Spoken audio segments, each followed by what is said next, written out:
Bienvenue à toutes et tous pour ce troisième webinaire du cycle sur la participation sur le GRI.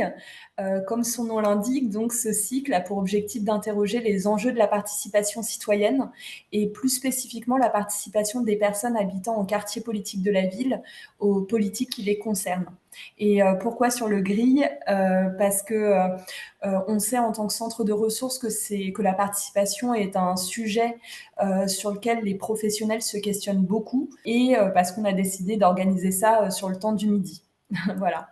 Donc, je m'appelle Carmen Camboulas, je suis chargée de mission à Réseauville, au centre de ressources pour les régions Pays de la Loire et Bretagne. Ce cycle de conférence est organisé par le Réseau national des centres de ressources et plus spécifiquement le groupe de travail démocratie et quartier populaire. Donc ce groupe de travail réunit 14 centres de ressources différents en France métropolitaine et dans les territoires ultramarins. Donc en fait, pour nous, c'est vraiment un espace qui permet de s'interroger et de produire de l'analyse et de la ressource à une échelle nationale. Et ça permet aussi d'avoir une vision nationale sur les enjeux et les initiatives autour de la participation citoyenne qui se passent sur les différents territoires. En quelques mots, pour les personnes qui ne savent pas forcément ce qu'est un centre de ressources sur la politique de la ville, donc on est soit organisé en association ou en groupe d'intérêt public. Et nos missions, c'est vraiment de pouvoir réunir les professionnels, les élus, les associations, mais aussi les citoyens sur tous les enjeux spécifiques au quartier populaire et de pouvoir créer des communautés et des espaces de réflexion et d'apprentissage pour pouvoir en fait monter en compétences sur ces enjeux. Donc n'hésitez pas, il y en a un dans chaque région, n'hésitez pas à vous rapprocher de vos centres de ressources qui peuvent en fait vraiment vous accompagner sur les enjeux que vous traversez au quotidien, sur les différents sujets en termes de cohésion sociale, renouvellement urbain, GUSP, participation citoyenne, emploi, développement économique, etc. Pour revenir au cycle, il y a eu 2 précédentes conférences qui ont porté la première sur la question de la démocratie représentative et donc la participation des habitants des quartiers via le vote et aussi les enjeux de représentativité avec l'intervention de l'Assemblée des quartiers. Le second temps avait porté sur l'inclusion des habitants dans la construction des politiques publiques.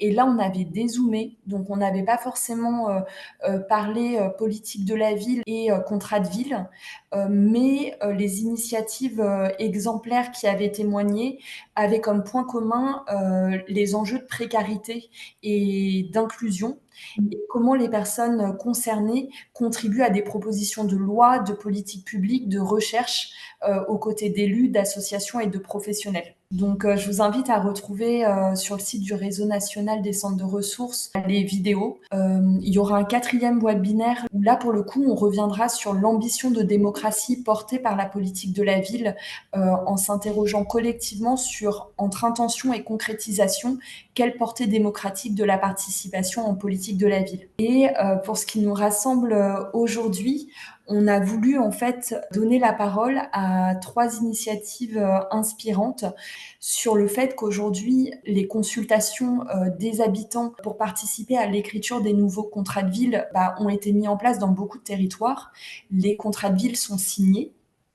Mais l'enjeu maintenant, c'est comment on fait vivre ces contrats de ville et comment on les fait vivre et on les transforme en actes avec les personnes concernées, donc les habitants des quartiers populaires. Et les questions qu'on va se poser, c'est quelle place donner à ces habitants, aux citoyens dans l'écosystème professionnel et partenarial qui gravite autour du contrat de ville, quelle animation territoriale déployer pour que les habitants des quartiers soient considérés comme de vraies parties prenantes dans cette politique publique et comment se saisir de l'expertise des habitants, leurs paroles, leur expérience dans les dispositifs existants à la politique de la ville. Donc c'est autant de questions qui en fait peut avoir des réponses différentes en fonction du contexte, en fonction des partenaires, et d'autant plus avec le déclassement de la loi Lamy qui a mis fin à l'obligation des conseils citoyens et donc aussi du tirage au sort et de l'arrêté préfectoral, et qui laisse aujourd'hui à chaque territoire l'initiative de s'appuyer sur les dynamiques existantes et développer des formats de participation, en tout cas plus divers que les seuls conseils citoyens.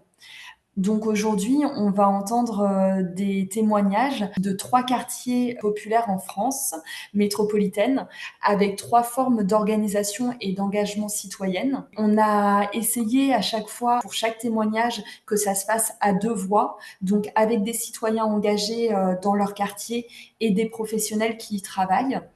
Et l'idée, c'est de vraiment revenir en fait sur les opportunités de ces 3 territoires, les conditions de réussite, les formes de mobilisation aussi, qui ont pu et qui permettent encore de transformer en action l'expertise et les paroles de ces habitants de ces 3 quartiers, et donc de voir en fait l'impact que ça a concrètement dans les 3 contrats de ville de ces 3 quartiers, soit en termes de gouvernance, de dispositifs, ou de programmes d'action. Donc déjà, merci à tous les habitants, citoyens qui vont témoigner aujourd'hui, et aussi aux professionnels, parce que sans vous, en tant que centre de ressources, on ne pourrait pas faire ces webinaires et partager ces expériences plus largement.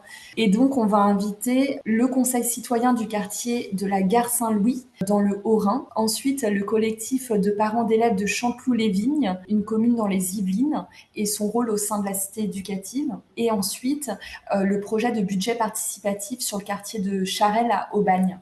Donc, je laisse la place aux collègues. Merci Carmen.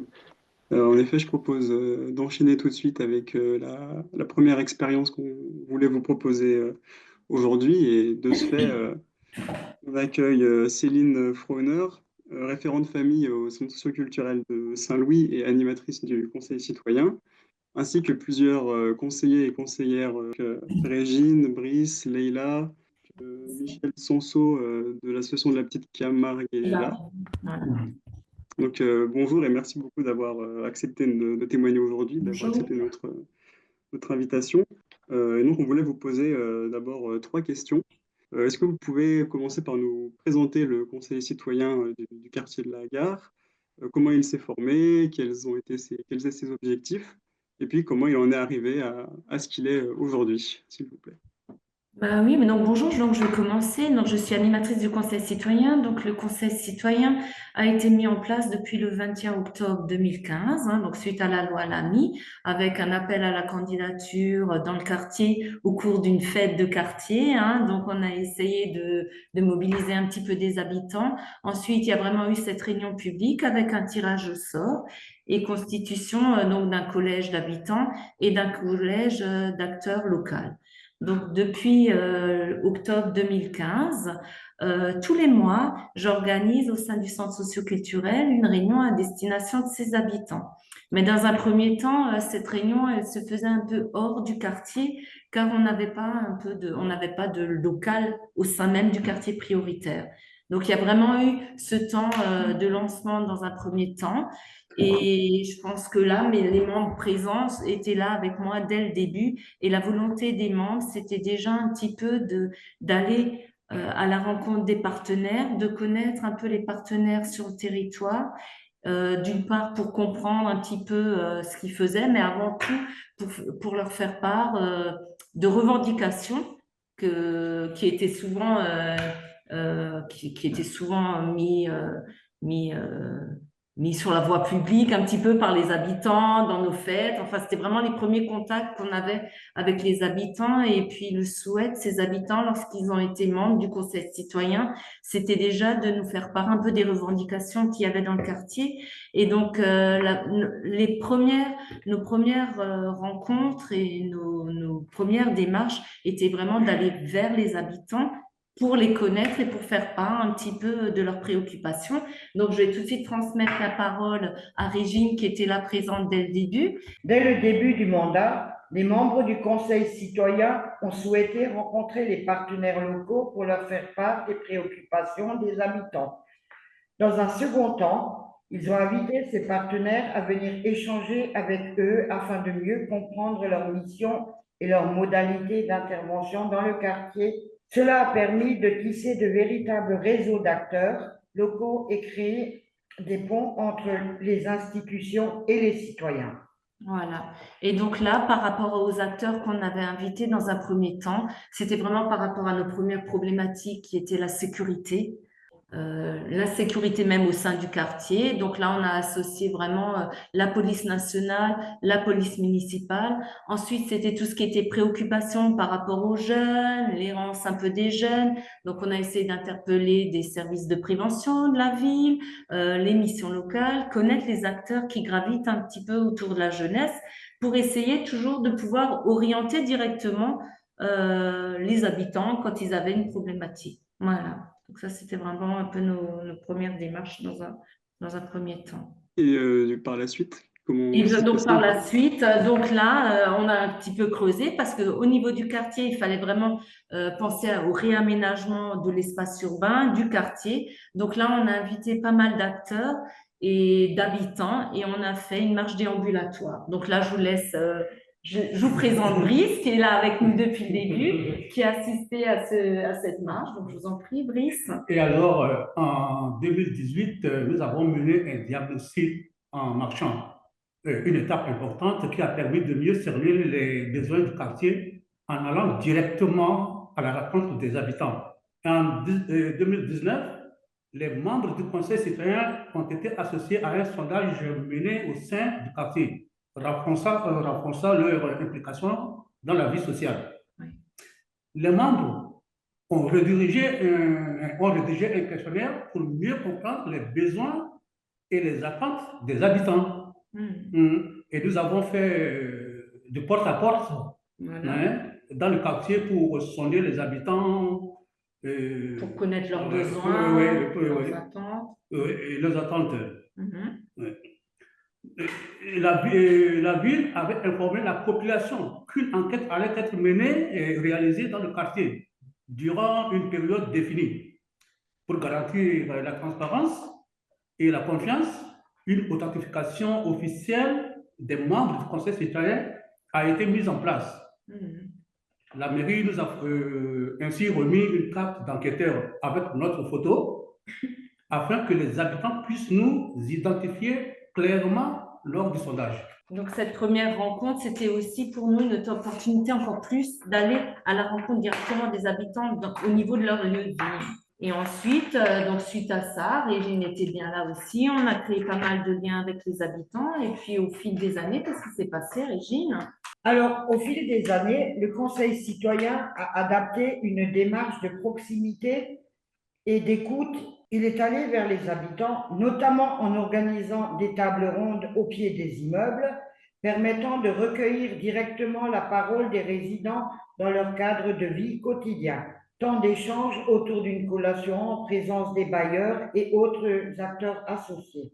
Nous avons également profité des animations de quartier pour aller à la rencontre de nouveaux habitants et élargir la mobilisation. Malgré la crise sanitaire, le Conseil citoyen a continué à se mobiliser en 2021.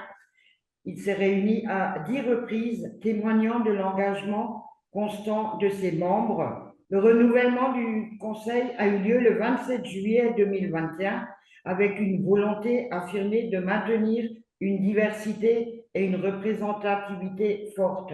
Voilà. Je peux peut-être compléter, si vous le permettez. On parlait déjà de renouvellement. Donc, le conseil a été constitué depuis 2015. Donc, c'était toujours des habitants du quartier. Au fil des années, dès le début, on avait toujours un noyau fort, mais au fil des années, la population était un petit peu vieillissante. Certains membres se sont désistés pour des problèmes de santé. D'autres ont été placés en maison de retraite. D'autres ont déménagé. Ce qui fait que ce noyau, qui était déjà fort au départ, s'est rétréci avec les années. Et donc, en 2021, on a renouvelé encore ce conseil. Donc, on a refait un appel à candidature. On était encore allé dans le quartier pour mobiliser de nouveaux habitants. Et depuis ce deuxième renouvellement, on a repris une nouvelle dynamique avec d'autres habitants, d'autres idées. Et puis, au fur et à mesure, on a invité d'autres habitants à se joindre à nous. Voilà. Donc, Ok, super, merci. Donc, oui. on voit bien que vous avez vraiment fait plein de choses pendant les premières années. Il y a vraiment eu Mm. beaucoup de démarches d'aller vers les habitants, de recueillir un petit peu leurs leurs paroles et leurs besoins et envies. Et comment vous avez réussi un petit peu à partager justement ces recueils de paroles avec les élus, avec les partenaires, etc. En fait, comment vous avez réussi à faire le lien entre toutes ces paroles et revendications dont vous avez eu part et justement les transmettre un petit peu aux autres parties prenantes du contrat de ville, travailler avec eux? Ouais, ben justement, donc là, ces liens, en fin de compte, on participait régulièrement tous les ans au comité de pilotage, au comité interacteur. Donc, il y avait déjà des premiers contacts qui étaient réalisés. Mais cette nouvelle dynamique est vraiment plus importante depuis la concertation citoyenne qui datait du mois de juin 2023, où on a été amené à retourner encore dans le quartier pour réfléchir au nouveau contrat de ville et reprendre les attentes des habitants. Et donc là, il y a vraiment, Brice avait également participé à cette réunion, ce rassemblement avec des acteurs locaux et les habitants pour créer une nouvelle dynamique et récolter de nouvelles attentes. Je vous laisse un peu détailler, Brice, par rapport à la Oui, concertation citoyenne. d'accord. Alors, le 27 juin 2023, une concertation citoyenne a été organisée dans le cadre de la volonté ministérielle de construire les nouveaux contrats de ville, Mm. marquant une nouvelle étape dans l'association des habitants. À partir de ce réseau, les membres ont pris l'initiative de mettre en place un temps d'accueil, baptisé Espace Citoyenneté, ouvert tous les 15 jours. Ce moment convivial permet d'accueillir les nouveaux habitants, de répondre à leurs questionnaires et questionnements et de les informer sur les actions et les initiatives en cours dans le quartier. Mm.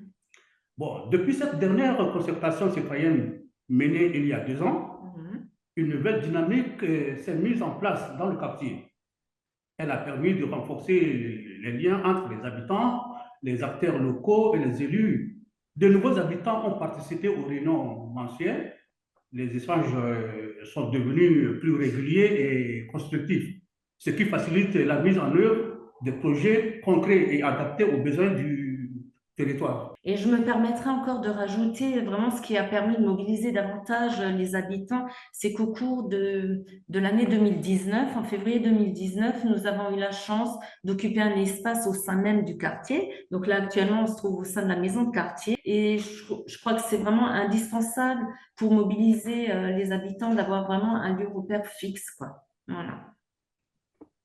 C'est super, merci. Alors bah, Oui. justement, vous disiez qu'avoir un endroit un petit peu neutre au sein du quartier, c'était vraiment quelque chose qui avait été fondateur dans le fait que voilà, ce conseil citoyen fonctionne dans la durée. Et justement, un petit peu pour continuer là-dessus, je voulais vous demander avec du recul, euh, qu'est-ce qui fait ou qu'est-ce qui a favorisé le fait que ben, le conseil citoyen il fonctionne encore aujourd'hui, ou si peut-être des choses dont vous êtes fier. Et puis aussi, à l'inverse, est-ce qu'il y a des choses qui pourraient encore être améliorées?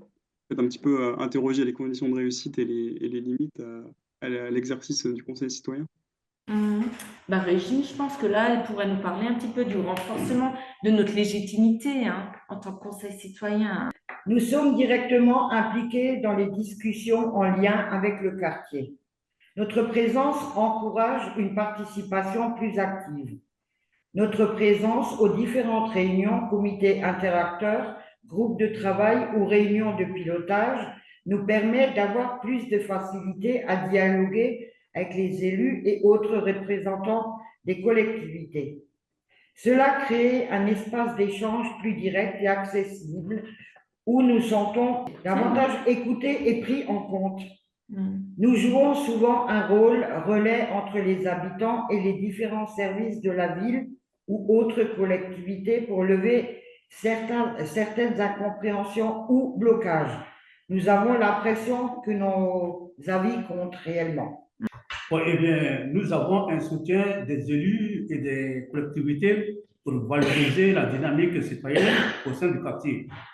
Nous sommes régulièrement invités par des acteurs locaux à des temps collectifs, animation dans le quartier, réunion d'information, inauguration des structures mises en place, etc.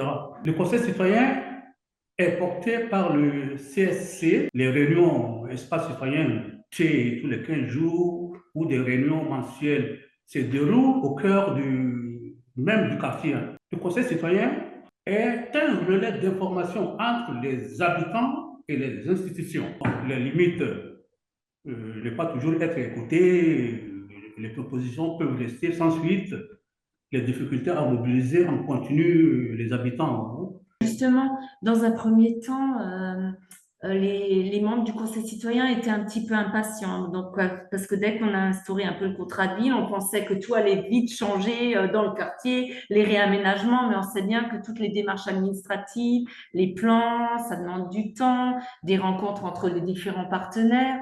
Et certains membres, je pense, se sont découragés dans un premier temps, car la réponse n'était pas rapide et ne se sont peut-être plus investis dans des rencontres, mais c'est vraiment au fil du temps qu'on se rend compte maintenant que leur parole est retenue, qu'on prend en compte leurs avis, on les associe à toutes les réunions, tout ce qui est montage de projet aussi, et puis leur avis compte, et puis c'est vrai le Conseil citoyen est tenu par le Centre socioculturel, c'est une grande association au niveau de la ville de Saint-Louis, mais on a encore cette légitimité d'être neutre et d'agir avec la parole des habitants. Donc, il y a vraiment, on nous laisse un peu la liberté de nous organiser. Et ça, c'est vraiment une chance, je pense, de pouvoir agir de cette manière-là. Merci beaucoup pour votre présentation à trois voix. Du coup, peut-être, cher Ali, je peux te passer la parole pour un petit peu relayer les questions qu'il y a eu dans le chat. Oui, c'est tout à fait. Du coup, on a une ou deux questions. La première, c'est comment réussir à créer de l'engagement chez les habitants qui expriment beaucoup de déception, de frustration par rapport aux politiques. Et la seconde question, c'était comment est-ce que vous avez été associé à la réécriture du nouveau contrat de ville? Est-ce que vous allez être associé au suivi? Et en lien avec cette question, est-ce que vous travaillez avec d'autres acteurs du contrat de ville? Par rapport à l'organisation, enfin, l'écriture du nouveau contrat de ville, on a vraiment été associé au bilan, hein, au diagnostic, au bilan. Donc, tous les ans, les membres du Conseil citoyen rédigent un diagnostic. Quand on est arrivé au bout des 10 ans hein, là, du contrat de ville, on a vraiment été associé à une réflexion commune avec l'ensemble des acteurs. Et puis, on a été aussi associé et invité à la signature du nouveau contrat de ville. Pas mal d'autres questions qui arrivent. Combien y a-t-il d'habitants réguliers qui participent?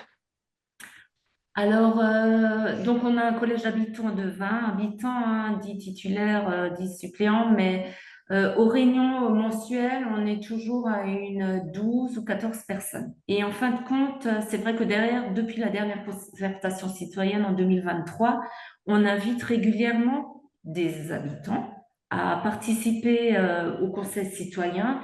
Et avec le temps, ces habitants ont commencé un peu à prendre la place de membres qui étaient absents, qui se sont désistés, qui ne venaient plus et s'impliquent vraiment activement. Et on aimerait vraiment pouvoir instaurer à une petite échelle un service d'échange local au sein même du quartier. Super. Merci beaucoup. Merci à vous. Merci beaucoup à Saint-Louis et à son conseil citoyen. Le temps maintenant, c'est on va vous inviter à partir à la découverte de Chanteloup-les-Vignes. Donc, une commune dans les Yvelines. On a le plaisir d'accueillir le collectif de parents d'élèves qui a été mis en place dans le cadre de la cité éducative, donc qui prend place sur le quartier prioritaire Noé Feucheret, donc sur la commune, en lien aussi avec voilà des projets un peu de renouvellement urbain, mais on va vous en parler. Donc, on accueille Lydia Huc, qui est déléguée du préfet. On a Nestine Koudbé, référent famille au conseil social. Cathy Lamouille, directrice du projet éducatif pour la mairie de Chanteloup. Et puis ensuite, on a Raja Sekar et Ananou Daoud qui sont habitants et membres du collectif de parents. Du coup, l'idée, c'est de revenir sur quelques questions sur votre organisation, comment vous fonctionnez un peu sur le même objectif. Peut-être d'abord s'intéresser à la création du collectif. Pourquoi avoir mis en place ce collectif de parents? Quelles étaient les ambitions derrière cette création-là? Et puis, plus globalement, comment est-ce que vous avez mobilisé dès le démarrage du projet? Je vais prendre la parole pour poser le cadre, mais ce qui est plus intéressant, c'est d'entendre les parents. Je suis Cathy Lamouille, la directrice projet éducatif et copilote du label Cité éducative. Donc, dans le cadre de la cité éducative, c'est vraiment au cœur. Il y a plusieurs projets qui portent la place des parents. Le projet de cité Simone Veil, avec une maison, donc ça, c'est le projet de rénovation urbaine, avec une maison des parents, mais qui ne verra pas le jour avant 2027. Et on a, dans le cadre du label Cité éducative, le premier axe stratégique est autour de l'implication des parents pour la réussite des enfants. Donc, on a eu l'idée, ville, éducation nationale, État, de créer ce collectif de parents pour lequel le centre social a été missionné sur convention, on va dire. Donc, l'idée, c'était de permettre aux parents d'être acteurs de la cité éducative, de leur permettre de faire remonter les besoins et les attentes en tant que parents, mais aussi de découvrir toute l'offre éducative qui existait sur le territoire, parce qu'on s'est rendu compte qu'il y avait beaucoup de choses, enfin ils se sont rendus compte qu'il y avait beaucoup de choses, mais nous on s'est rendu compte qu'ils n'étaient pas forcément au courant de tout. Et puis de construire par et pour les parents, ça c'est notre motive, la future maison des parents, puisque l'idée c'est que ce soit géré par les parents eux-mêmes. Voilà, et donc à l'origine, il y a eu plusieurs réunions qui ont été mises en place avec plus d'une centaine de parents impliqués sur différents temps pour qu'ils puissent être tous disponibles, y compris ceux qui travaillent, en septembre 2022. Et donc, on a échangé sur les attentes des parents et aussi commencé à coopter certains parents volontaires pour s'engager dans ce collectif de parents. L'idée, c'était d'avoir des représentations de tous les parents, enfin de toute la ville, de tous les quartiers de la ville, et d'être intégrés aux instances cité éducatives, aux réunions, aux projets. Et on s'est rendu compte qu'en fait, les parents eux-mêmes, et après je leur laisserai la parole, ont proposé un certain nombre de projets, donc étaient porteurs de propositions. Les critères, c'est simplement être parent ou grand-parent. C'était vraiment une donnée à Chanteloup, les vignes, d'enfants scolarisés de 0 à 25 ans. Voilà l'origine et le pourquoi et l'objectif de ce collectif de parents. Donc, moi, je suis Nisrine, référente famille au centre social Espoir. Je pourrais compléter ce qu'elle vient de dire Cathy sur ma partie centre social, où la ville nous a confié l'élaboration du projet collectif de parents, qui est né parce qu'en fait, nous sommes le centre social par sa proximité, son accueil inconditionnel et son accompagnement global. C'est un foyer d'initiative locale sur la ville. Donc, on touche actuellement, par exemple, 700 familles. Sur les 700 familles, nous avons 140 parents qui sont mobilisés et inscrits dans le cadre du collectif parents. Donc, comme elle expliquait, Cathy, pour nous, le projet collectif de parents et cité éducative, c'est vraiment promouvoir l'engagement des parents, qui sont eux les premiers éducateurs. Et c'est une reconnaissance pour les parents de s'investir, de s'engager, de se mobiliser dans l'intérêt collectif de la ville et non pour le propre enfant. Aujourd'hui, ils ont des enfants, pour certains, comme les grands-parents, ils n'ont pas d'enfants, mais ils participent et apportent leur pierre à l'édifice pour pouvoir réfléchir, débattre, construire. C'est vraiment la co-construction, c'est une alliance éducative qui s'est mise en place à travers la cité éducative, mais aussi la création de ce collectif de parents. Merci beaucoup. Alors peut-être une chose sur laquelle on pouvait revenir, donc c'est sur la participation du centre social, un centre social associatif. Du coup, j'imagine que ça a pu favoriser l'émergence du collectif. C'était peut-être une première relance. Et puis plus généralement, du côté de la commune de Chanteloup-les-Vignes, au niveau des techniciens et des élus, quelle position vous avez tenue dans cette création-là? Quelle posture vous avez aussi vis-à-vis de ce collectif de parents, vis-à-vis aussi de leur inclusion, voilà, dans les différentes instances de pilotage? Voilà, quelle est la place en fait des différents acteurs, que ça soit commune, que ça soit centre social, sur l'animation de ce collectif? En tout cas, voilà, les premières mobilisations se sont faites à travers les adhérents du centre social, parce que les parents sont présents au centre social. Du coup, mais on a mis en place aussi des actions aller vers. Donc, on a été aussi à la reconquête ou à la recherche des parents qui seraient aussi les plus éloignés du centre social ou des dispositifs existants sur le territoire. L'idée, c'était de mettre en place des actions en complémentarité de l'existant. Et donc, c'était être devant les écoles, rencontrer les parents sur des actions hors les murs, sur l'espace public, et pouvoir toucher un maximum de parents. C'est pour ça qu'on est à 140 parents aujourd'hui, très, très mobilisables et adaptables sur chacune des situations, qui participent à l'ensemble des instances mises en place dans le cadre des projets et avec la ville, l'État. Et les parents, je ne sais pas, Serada, si tu peux compléter, ils se sentent reconnus, ils existent. Comme je l'ai exprimé tout à l'heure, comme c'est les premiers éducateurs, c'est vraiment une alliance éducative et collective pour pouvoir apporter des réponses sur l'intérêt collectif. Mais en tout cas, c'est vraiment prioriser l'alliance éducative. Les relations, elles se sont renforcées tant avec les écoles, de la petite enfance, ça peut être les services petite enfance, mais aussi les lycées, les référents lycéens, la maison des jeunes qui existe sur la ville, mais aussi tous les services villes ou associatifs qui sont aussi mobilisés à travers toutes les actions portées par le collectif de parents. Et c'est vrai que le collectif de parents, c'est devenu un lieu de ressources pour les parents, où ils sont appropriés complètement l'outil pour pouvoir venir en réponse aux besoins du territoire. Peut-être que les parents, voilà, Rada, si tu veux compléter sur les actions qu'on mène dans le cadre du collectif de parents qui répondent à vos besoins. Oui, exactement. Même récemment, nous avons organisé aide pour faire le devoir. C'était très bien fonctionné avec les élèves, avec l'instruction. Ça m'a aidé beaucoup pour ma fille. Et voici la question, qu'est-ce que je vois, c'est le lien entre le parent d'élève et l'association de parents. Mais ici, on a que de délégués de parents sur l'école, mais on ne se réunit pas. Avec l'association Espoir, nous tous, on est réunis avec toutes les écoles. Pour compléter un peu ce que tu dis, c'est pas uniquement scolaire, c'est vraiment le développement de l'enfant dans sa réussite globale. Donc, du coup, c'est vraiment un accompagnement global. Bien sûr que c'est lié à l'école, c'est la réussite d'abord scolaire et éducative, mais c'est vraiment un accompagnement global que mènent les parents. Ce qui est intéressant, c'est que le collectif de parents porte aussi des actions dans le cadre de la cité éducative que l'on finance. Et notamment, effectivement, il n'y avait pas de bibliothèque à Chanteloup. Et là, 2 fois par semaine, il y a une bibliothèque qui a été mise en place et qui est animée par les parents. Voilà, c'est un exemple pour illustrer la manière dont on peut fonctionner ici dans la cité éducative et la place que peuvent prendre les parents de façon très, très concrète. Alors, dès le début, les copilotes, c'est l'essence même de la cité éducative, de faire participer les parents et de construire cette alliance éducative. Et en fait, c'est même devenu un critère de validation des projets, le fait qu'il y ait les parents impliqués. Donc, c'est dire jusqu'où on va. Et en fait, au début, on se disait, mais la question, c'était, mais quels parents on va pouvoir inviter? Avec le collectif parents, c'est une évidence.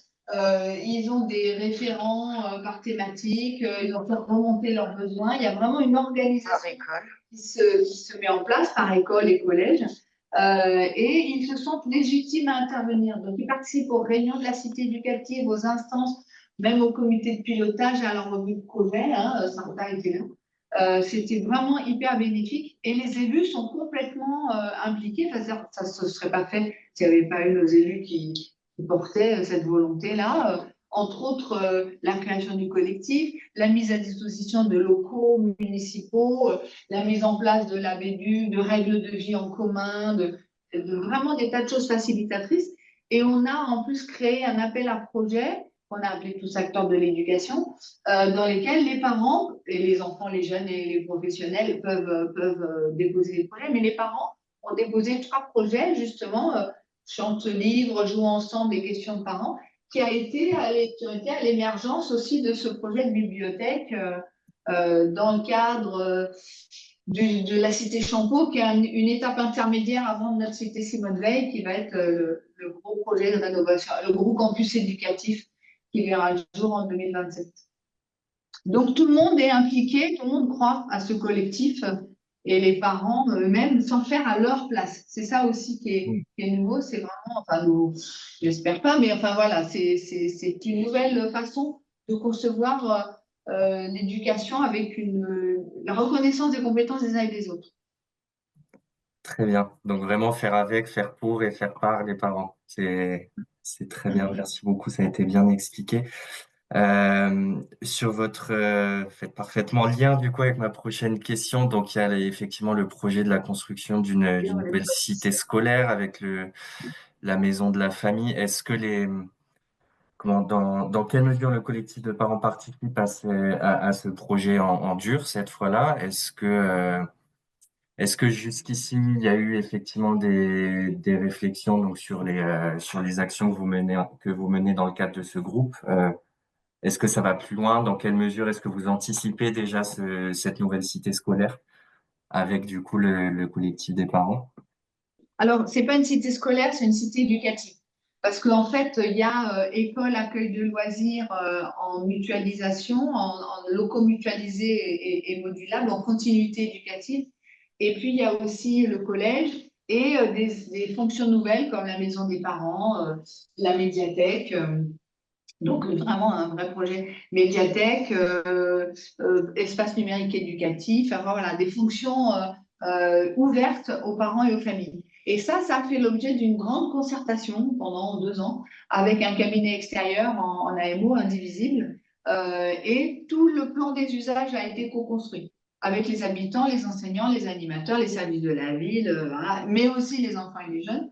Le projet de maison des parents a émergé comme ça, comme un lieu géré par les parents, où les parents font une programmation d'ateliers et peuvent recevoir des professionnels selon les besoins.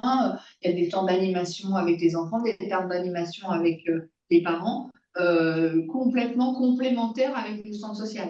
Il ne s'agit pas de remplacer le centre social, mais bien d'articuler en fonction des besoins. Donc les parents sont déjà impliqués dans la cité Simone Veil, mais en fait ils disaient bah oui, mais tant qu'elle n'existe pas, qu'est-ce qu'on fait? Et en fait, justement, la cité Simone Veil n'existe pas encore, on va dire matériellement, mais tout le projet a été construit et on a en plus le label cité éducative qui nous aide à faire toute cette étape intermédiaire d'innovation. Juste, je voulais rajouter, ce collectif, il a mis du temps à se construire. Hein. Évidemment, ça s'inscrit dans la durée. Les parents ont d'abord participé au groupe de travail. Il a fallu que nous, en tant que professionnels aussi, on se repositionne, on leur laisse la place aussi, et voilà, hein, et qu'ils puissent se sentir à l'aise aussi dans nos instances. Et puis après, ils ont participé au comité technique, à la revue de projet, au dernier comité de pilotage. Donc voilà, ça s'inscrit dans la durée, mais c'est vraiment très intéressant parce que ça fait bouger tout le monde en fait, hein, dans la posture, voilà.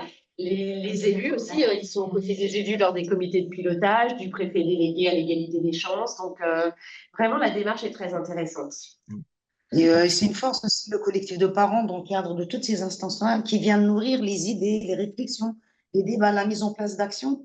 Par exemple, comme il l'expliquait Rada tout à l'heure, il y a eu l'étude d'histoire qui a été mise en place grâce à toute cette mobilisation et qui répond réellement à un besoin sur la ville, mais qui est toujours en complémentarité. Il n'y a pas de doublon sur la ville, sur les actions menées par le collectif de parents à travers le projet Cité éducative. Merci beaucoup. Peut-être un dernier élément, et puis après, je vais laisser la place aux questions de la salle. Là, c'est plus une interrogation qui est destinée aux parents. Comment est-ce qu'à l'intérieur du collectif, vous réunissez pour vous mettre d'accord, partager les préoccupations et porter justement cette voix commune du collectif? Bonjour. En fait, on organise des réunions collectifs parents, soit au sein du Centre social Espoir, soit au sein de l'espace parents qui est à Cité Champeau, à Longueuil. Et on met en fait, tout le monde dit leurs idées et on passe généralement au vote, mais généralement, on est tous d'accord. Parce que c'est vraiment des échanges sur les préoccupations que vivent chacun des parents, mais à un moment donné, ils se mettent d'accord pour pouvoir définir la mise en place d'une action qui les préoccupe et qui leur tient à cœur. Et souvent, il y a des actions aussi qui sont vraiment en autonomie, portées complètement par les parents, comme répit parental, par exemple, une première qui a été organisée, surtout par certains, qui a été vraiment à l'initiative, c'est des initiatives. Et donc, du coup, les autres parents se mobilisent par rapport à ce besoin de répit parental, ça parle à tout le monde. Et pour la majorité du collectif de parents, c'est beaucoup de mamans. Donc, on a très peu de papas, mais Rada est là pour les représenter, même s'ils sont une minorité. Mais c'est vrai que c'est beaucoup de mamans. Et donc, répit parental, ça a parlé à l'ensemble des parents. Donc, c'est des initiatives portées totalement, avec le soutien, bien évidemment, de la ville, des acteurs de la cité éducative, donc qui est vraiment réellement mise en place par les parents. Et honnêtement, ils nous ont donné l'occasion, en fait, de nous exprimer. Moi, ça fait 38 ans que j'habite à Chanteloup, je suis née, j'ai grandi ici. Et honnêtement, la place qu'ils nous ont fait, que ce soit Madame Lidiahu, Catherine ou Madame Cubé, en fait, ils nous ont donné une bonne place, parce qu'on n'a jamais connu ça, en fait. On se sent valorisé, on se sent impliqué. Il faut savoir dire merci aussi. Il y a des bonnes choses qui sont faites, honnêtement. Il faut venir sur le terrain pour voir. Mais c'est formidable. Avant, on n'avait pas poussé les profs de l'éducation nationale. Grâce au collectif et grâce aux acteurs, on a réussi, en fait. Il y a beaucoup de choses qu'on a fait avec nos enfants. Et les parents d'aujourd'hui qui sont modèles pour les enfants de demain. C'est aussi ça, le collectif de parents, par rapport à l'impact. C'est des parents qui sont modèles pour leurs enfants et qui aussi vont prendre la relève, je suppose, en espérant qu'il y aura moins de besoins. Quand eux, ils seront parents. Très bien, merci beaucoup. Je vais laisser maintenant la place aux questions de la salle. Peut-être une première question sur les liens du collectif de parents avec plusieurs acteurs. D'une part, l'éducation nationale. Quel lien vous entretenez avec eux et quelle posture vous avez vis-à-vis d'eux? Et puis, vis-à-vis d'un autre acteur, je mets deux questions en une. Est-ce que vous avez des liens avec les associations de parents d'élèves? Alors, avec l'éducation nationale, on a plusieurs groupes de travail, par exemple. Et donc, quand on réunit les groupes de travail, tout le monde est présent, le collectif donc on a des parents représentants sur des thématiques, notamment sur le travail personnel de l'élève, on a des enseignants, on a des directeurs d'école, on a des principales de collège, des délégués de parents d'élèves. Donc, on est tous autour de la table, autour d'un sujet qui nous préoccupe. Et là, on est vraiment tous au même niveau pour échanger et savoir dans quelle direction on veut aller. Donc, le travail, il est quotidien avec l'éducation nationale, en fait. On a également, dans la cité éducative, un club des partenaires qui nous réunit 3 à 4 fois dans l'année autour de sujets autour de la cité éducative. Les parents sont présents, l'éducation nationale est présente, voilà. Et donc, on co-construit des projets dans le cadre de ce club des partenaires, ensemble également, avec les groupes de travail également. Sur les associations de parents d'élèves, on a quelques parents d'élèves, effectivement, dans les groupes de travail. Et je pense que ce collectif aussi a permis, avant, c'était très compliqué d'avoir des représentants de parents d'élèves dans tous les établissements. Et ce collectif de parents a permis aussi à ce que les parents puissent s'engager en tant que parents délégués au sein des établissements. Ça a beaucoup aidé. Et ça a amélioré aussi les relations entre les parents et l'école, oui. Surtout, vraiment. Certains disaient, vous avez fait une conférence aussi, où c'est vous qui avez invité les membres de l'éducation nationale. Quand on fait des cycles de conférences, on invite tout le monde, en fait. On peut inviter l'éducation nationale, les parents, les services municipaux, associatifs. Voilà. Donc, on est aussi ce qu'on dit un territoire apprenant, où les formations, où les cycles de conférences sont ouverts à tout le monde. Je passe à une deuxième question plus sur la mobilisation des parents. Comment est-ce que concrètement vous arrivez à aller les chercher, à les mobiliser? Et aussi, est-ce que vous touchez des parents de différentes écoles? Alors, toutes les écoles et les 2 collèges sont touchés, hein, donc on arrive à avoir un collectif représentatif des établissements scolaires. Alors, comment on arrive à le toucher? Nesrine, elle l'a expliqué tout à l'heure, c'est vrai que le plus facile, ça a été via les adhérents du centre social. Mais on compte aussi sur les parents pour aller capter et aller chercher les parents les plus éloignés. Ça, c'est vraiment très important. Donc, voilà, ce collectif, il s'est étoffé au fur et à mesure des années. On a un noyau dur, hein, quand même, sur 140 parents. Ouais, on a quand même quelques parents qu'on voit très, très régulièrement, d'autres un peu moins. Mais voilà on compte aussi sur les parents pour aller capter les parents les plus éloignés. Merci beaucoup. Et on avait une question aussi sur le financement. En gros, comment est-ce que les parents ont accès à une source de financement pour les projets? Comment est-ce que vous faites pour leur verser le financement? Est-ce que ça passe par des associations relais? Ouais. Alors, le collectif de parents, c'est pas une association, hein. Du coup, le portage se fait par le centre social, qui lui est associatif. Donc, en fait, l'argent est versé, la subvention est versée au centre social, qui après, lui, va porter les projets et va financer les projets via cette subvention.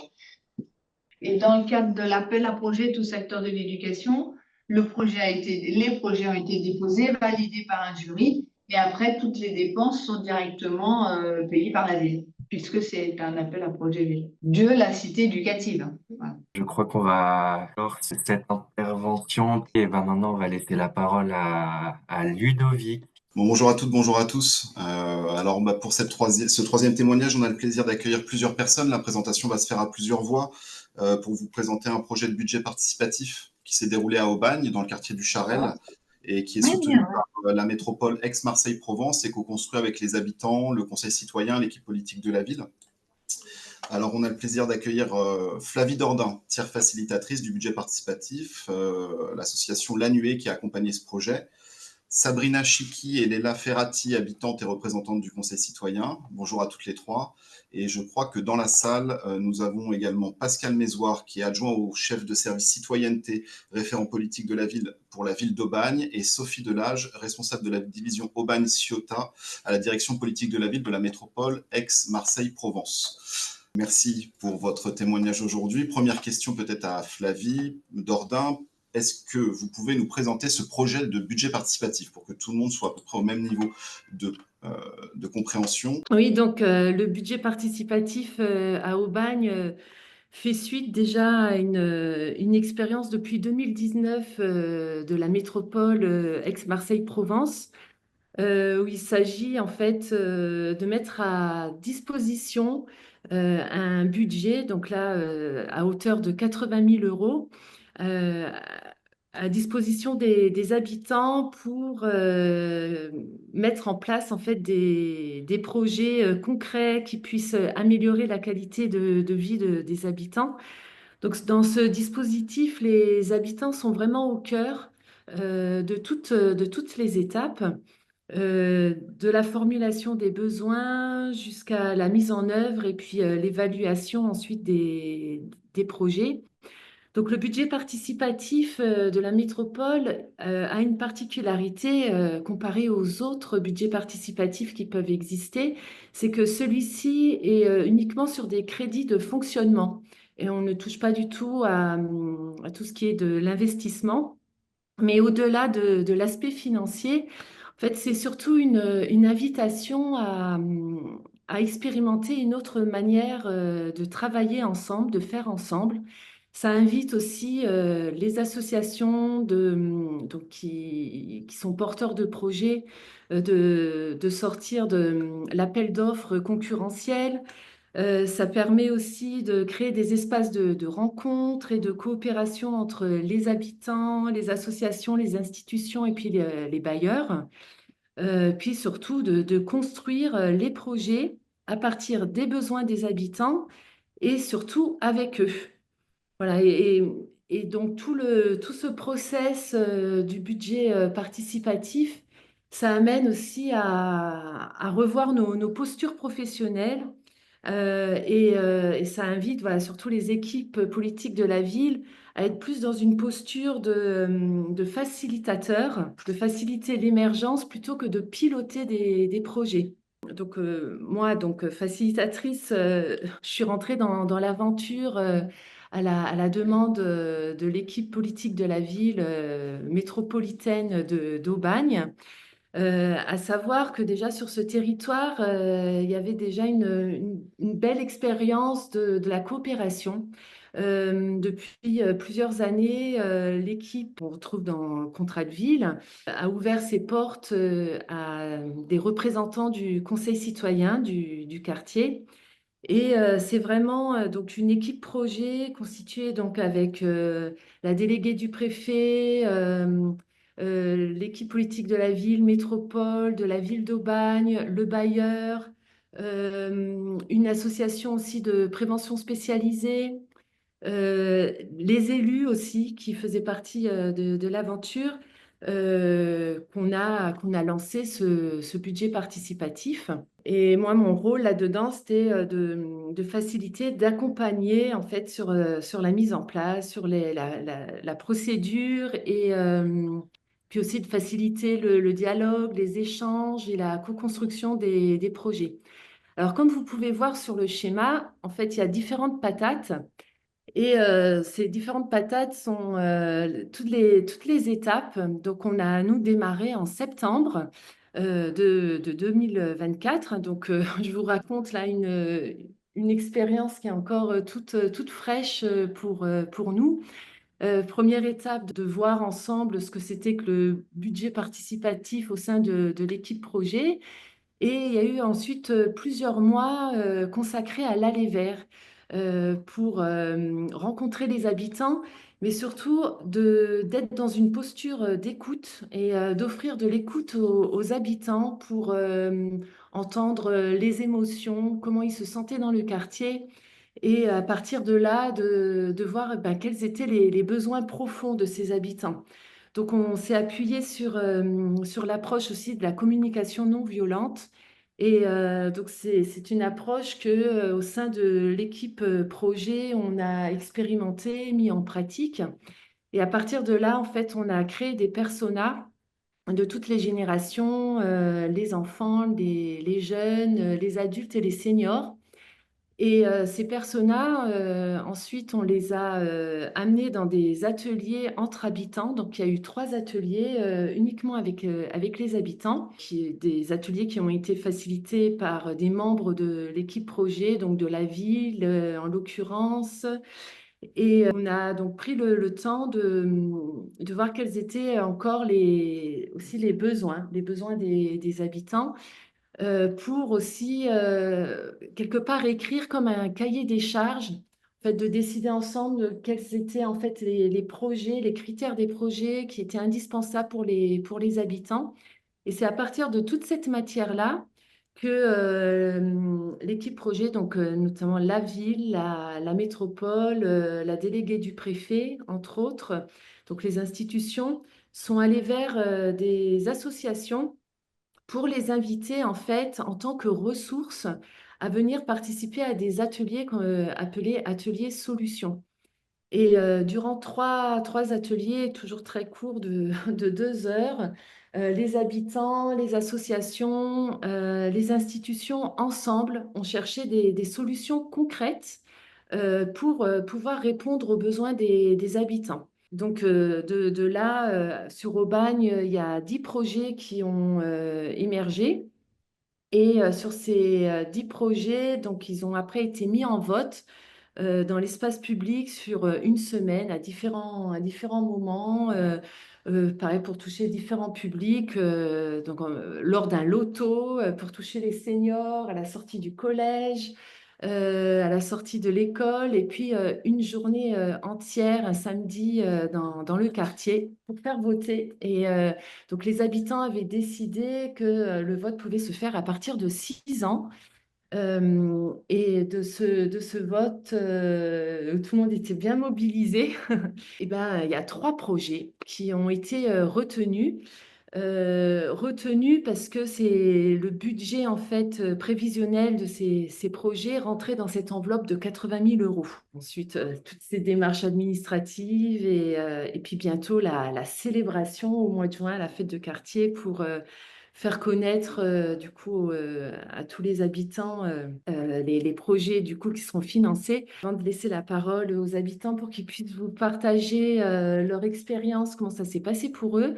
Je voulais juste pointer que toutes ces étapes, en fait, elles ont aussi été pensées pour pouvoir faire participer les habitants à différents niveaux. Voilà, il y a des habitants qui ont envie de venir dans les ateliers, qui ont envie et puis qui ont cette possibilité de participer à des ateliers, de discuter. Les ateliers, ils y ont trouvé leur compte, mais pour tous les habitants qui ne se sentent pas à l'aise pour prendre comme ça la parole dans un groupe ou qui n'avaient pas la disponibilité, il y avait voilà, cet intérêt de l'aller vers, de leur offrir quand même différents temps où ils puissent s'exprimer. Et ça, je trouve que c'est la force dans le budget participatif, c'est que la participation est assez large parce que ça peut être juste de dire comment je me sens dans le quartier, que de contribuer dans la co-construction de projets, que aussi de simplement voter et de donner son avis sur des projets en fait qui sont écrits, mais qui permet quand même de se positionner. Et donc, voilà, tous les projets financés, comme vous l'aurez compris, hein, c'est issu du vote des habitants. Et donc, les habitants sont voilà, présents à toutes les étapes. Voilà, Sabrina, Leïla, est-ce que vous voulez voilà, nous partager comment ça s'est passé pour vous? Voilà, qu'est-ce que ça vous a aussi apporté, ce budget participatif? Est-ce que ça a changé quelque chose dans la vie, dans votre vie, dans la vie du quartier ou pas? Écoutez, bonjour à tous et à toutes. Voilà, moi c'est Leïla Ferrati, je suis représentante conseil citoyen et en même temps une habitante bien sûr du Charel. Moi cette expérience, enfin c'est une très belle aventure, très enrichissante hein, pour moi en tout cas. Ça m'a permis déjà de faire beaucoup de très belles rencontres puisque je suis sur le quartier que depuis 3 ans et de savoir que je pourrais, j'étais très investie déjà au début, et de savoir que ma parole a été prise en compte, ça c'était très, très, très important pour moi, dire mes souhaits, mes besoins avec tous les habitants, les partager et surtout en tant que conseil citoyen, faire le relais entre les habitants et le conseil citoyen par rapport aux besoins des habitantes comme moi d'ailleurs. Bonjour, Sabrina Chiki, donc habitante du Charel et représentante du Conseil citoyen. Donc, effectivement, comme Leïla, une fois de plus, le fait que l'habitant soit vraiment mis au centre des préoccupations, voilà, j'en perds mes mots, hein, voilà, tellement que c'était quelque chose à laquelle on n'est pas habitué. Donc après, ce budget participatif, ça a été vraiment une aventure humaine extraordinaire et j'ai envie de dire intense parce que ce que Flavie ne nous a pas précisé, c'est qu'au niveau du timing, on a quand même été très très serré. Il faut savoir qu'on est parti de rien le 5 février, hein, tout a commencé à ce moment-là. Et les différents projets ont été mis à la votation le 22 mars. Donc, c'est pour vous dire l'intensité de la période. Après, moi, ce que j'en retiens aussi beaucoup, c'est effectivement la rencontre entre les associations et les habitants. C'était vraiment quelque chose qui manquait au niveau du Charel. Le tissu associatif était très pauvre et cette rencontre, quelque part, c'est un booster, c'est vraiment un accélérateur pour le maillage, on va dire, associatif au niveau du quartier. Parce qu'il y a beaucoup d'associations qui ne connaissaient pas du tout le Charel, hein, beaucoup d'associations marseillaises, par exemple, qui ont découvert ce quartier, puis qui se sont rendus compte qu'il y avait un potentiel énorme et alors, projet retenu ou pas, ont décidé voilà, de lancer ultérieurement des actions. Donc ça, c'est vraiment le côté positif. Voilà, puis après, je sais pas, j'attends la suite peut-être des questions. Je ne peux pas trop en dévoiler. Non, voilà, je vais poser quelques questions. Peut-être avec le recul, en fait, qu'est-ce que vous pourriez nous dire? Qu'est-ce qui, selon vous, a été nécessaire pour que ce projet puisse arriver à son terme? Est-ce que vous pouvez nous donner un peu les ingrédients ou les conditions de réussite qui ont permis que, voilà, on aboutisse à ce vote des projets qui vont se concrétiser prochainement? Moi, j'ai envie de dire le facteur humain, hein, avant tout. Alors, c'est vrai que le budget, bien évidemment, sans lui, on ne fait pas grand-chose, ça c'est certain. Mais j'ai envie de dire que sans l'aspect humain et la qualité des relations qu'on a eues, on fait rien non plus, hein, même avec un budget de 80 000 euros. Il faut savoir quand même qu'on a été une équipe vraiment soudée où chaque acteur, alors que ce soit l'habitant, Les le institutions, directeur qui a une place importante à la métropole, la déléguée du préfet, peu importe, on était tous vraiment sur un piédestal. l'égalité. Et ça, j'ai envie de dire que c'est nouveau, hein, c'est assez inédit et quelque part, ça devrait être normalisé dans tout parce que c'est vraiment la clé du succès, quoi. Et je voudrais rajouter aussi que c'était très important que la parole des habitants a été prise en compte et que ça a été valorisé et que c'était pas juste parole en l'air. Au contraire, les associations étaient très à l'écoute, ainsi que toutes les institutions. Ça, c'est très important par contre, de dire que on a besoin, les besoins ont été pris en compte. Et j'ai aussi envie d'ajouter au sein de l'équipe projet, entre la ville, la métropole, la déléguée du préfet, les habitants, le bailleur aussi, il y avait des valeurs partagées. Ça, déjà depuis 3 ans, depuis que le Conseil citoyen existe au Charel et participe au comité contrat de ville, il s'est vraiment construit aussi une relation de confiance.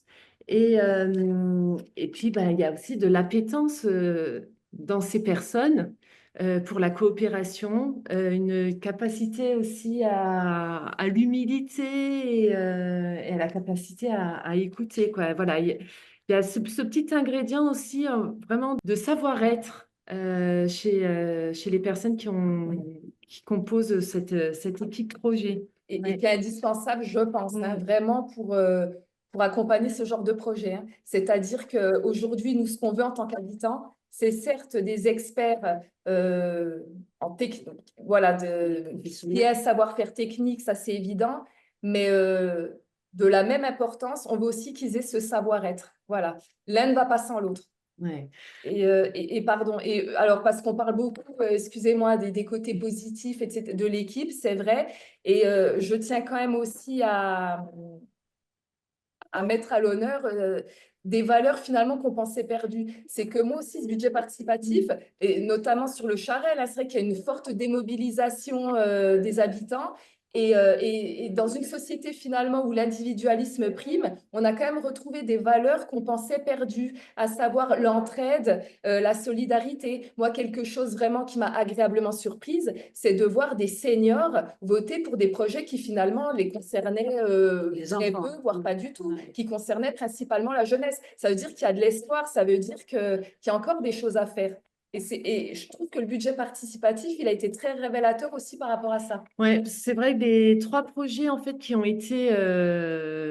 être financés en fait, qui ont été retenus, tournent autour de la jeunesse et de la solidarité.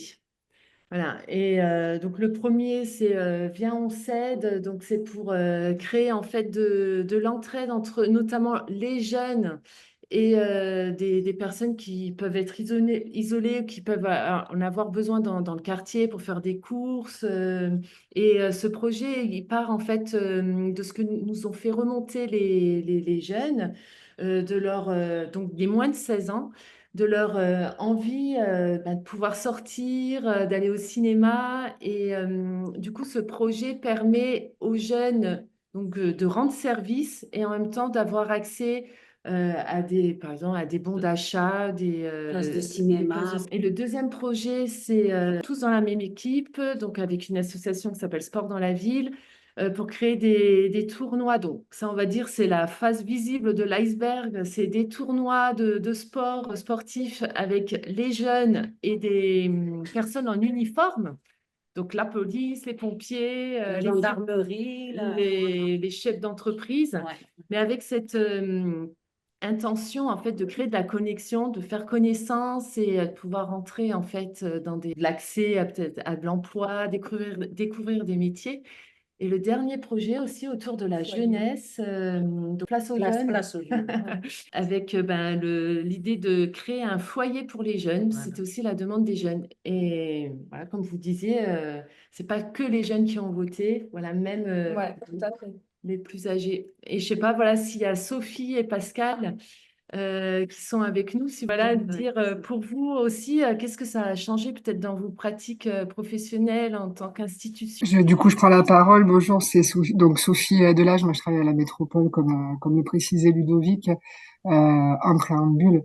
En tous les cas, c'était une super belle aventure, hein.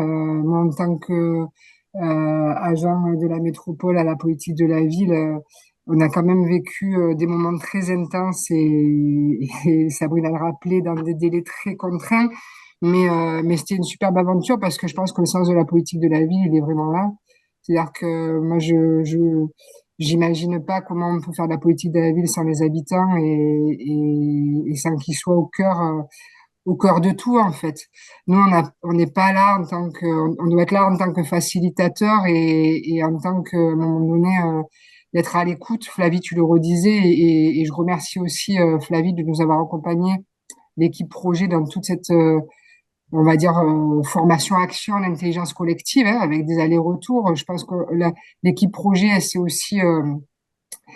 s'est aussi fédérée parce qu'il y avait ces moments d'échange, il y avait ces moments aussi de pratique ensemble, où on fait ensemble des choses et où du coup, tout ça, ça amène de la confiance avec des valeurs aussi qu'on partage. Et ça, c'est super important. Sabrina le disait, que ce soit la déléguée du préfet, l'équipe de la ville qui est en proximité, ce sont des gens vraiment qui sont à l'écoute aussi.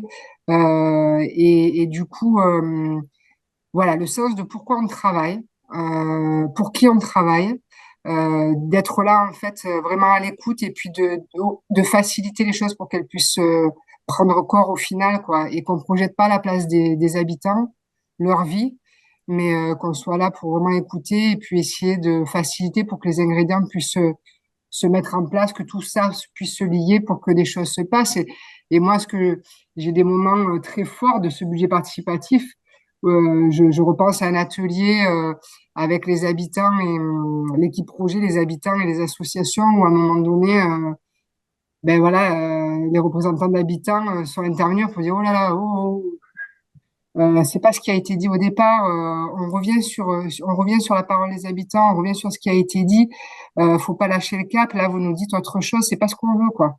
Et ça, c'est important. Et c'est important que les habitants, ils soient pas à un moment donné à une simple place. Quand je dis ça, c'est qu'en fait leur place elle est essentielle dans tout le processus, dans tout, et aussi au niveau de la gouvernance. Que le Conseil citoyen soit à la table des élus, qu'ils soient à la table des comités de pilotage qui peuvent être organisés, ils ont leur place autant que les autres et que ça c'est vraiment hyper important de manière à ce que il n'y a pas de différence de niveau entre le fait qu'on puisse être à un moment donné un élu ou un technicien de la métropole ou d'ailleurs et un habitant, quoi.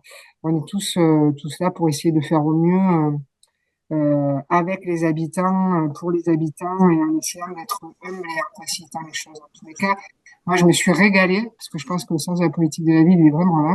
Et du coup, c'est vraiment du kiff, hein, j'ai vraiment envie de le dire.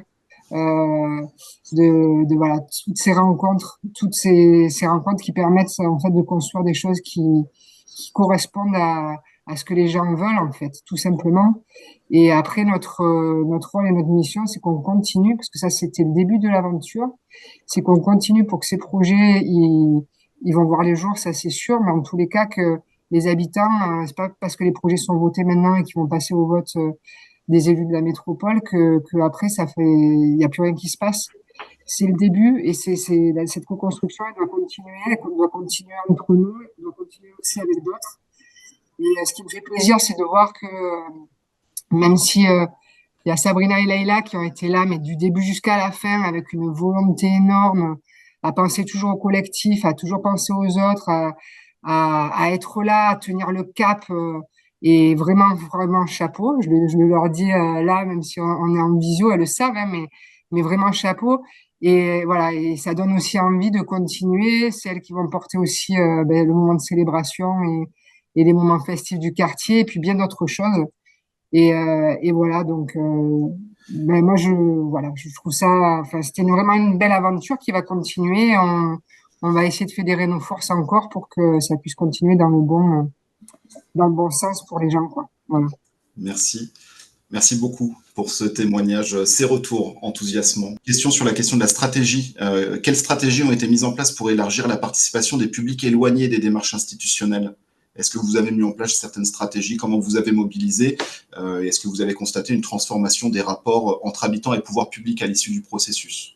Il y a eu beaucoup d'allées vers déjà, hein, je crois que c'est la base. Ensuite, on a organisé aussi une journée de rencontres où on a convié justement toutes les associations hein, qu'on connaissait avec les habitants pour justement qu'il y ait cette fameuse rencontre de besoins finalement et de propositions. Donc ça, on l'a fait bien avant de lancer le budget participatif. On n'était pas en terrain inconnu. Et ça, c'était important. L'Aller Vers, ça fait longtemps qu'on l'a mis en place. On n'a pas attendu non plus le budget participatif.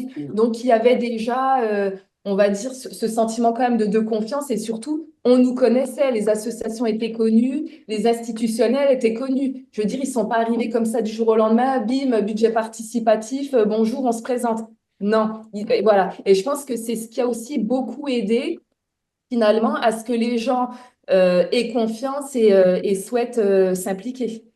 Ouais, mais en tout cas, ouais, c'était beaucoup de présence dans le quartier. Voilà, comme je disais, d'aller à la rencontre des habitants.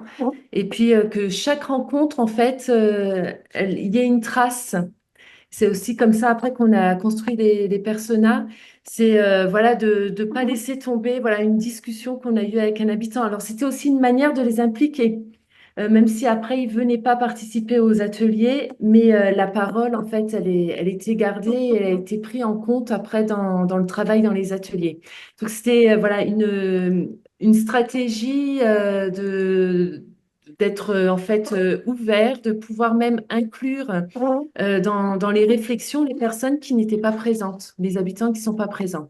Donc voilà, on a inclus et touché en fait le plus d'habitants sous cette forme-là. Et puis rien ne vaut en fait d'aller vers. Il y a eu quelques porte à porte. Mais voilà, c'était surtout d'être présent déjà dehors et d'en parler autour de soi. Ouais. Du coup, d'où l'importance, vous l'avez compris, que c'est vraiment un travail de longue haleine. C'est des relations, la confiance, c'est fragile, hein, on a du mal à l'avoir, mais on la perd très, très vite. D'où vraiment la nécessité que ces projets aboutissent et qu'ils soient vraiment conformes et fidèles à ce qui a été présenté aux habitants. C'est pas fini, hein, rien n'est jamais gagné, hein, mais en tout cas, il y a l'élan. Juste rapidement, en termes de stratégie aussi, le Conseil citoyen, il est membre dans les comités de pilotage du contrat de ville à la même place que les élus, les institutions, c'est ce que je disais tout à l'heure, et ça, c'est hyper important. Et après, les élus aussi, je pense que c'est important qu'à un moment donné, on le voit, hein, on a un élu métropolitain qui est venu faire coucou sur un atelier, un élu de la ville aussi qui est venu à d'autres temps rencontrer aussi les membres de l'équipe, le conseil citoyen, les associations pour échanger aussi. Donc, ces temps-là, ils sont importants, je pense aussi au niveau stratégique. Et voilà. Très bien. Bon, eh ben, on vous remercie une fois de plus pour ces retours très positifs.